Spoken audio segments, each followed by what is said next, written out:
વેરાવળમાં Sagarputra foundation ખારવા સમાજ આયોજિત ભાગવત સપ્તાહનું આયોજન કરવામાં આવ્યું. કેસીસી મેદાનમાં હજારો લોકો બેસી શકે તેવી વિશાળ ડોમ બનાવાયો.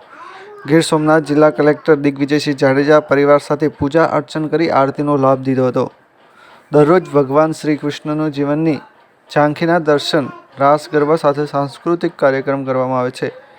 રાજકીય, સામાજિક અને સરકારી અધિકારીઓ સહિતની બહોળી સંખ્યામાં હાજરી જોવા મળી રહી છે. ખારવા સમાજના અધ્યક્ષ લખમભાઈ ભેંસલા, પટેલ દામજી ફોફડી, તુલસી ગોહેલ, જગદીશ ફોફડી સહિતના માર્ગદર્શન હેઠળ ભવ્ય આયોજન કરવામાં આવ્યું હતું. Bureau report, Gir Somnath.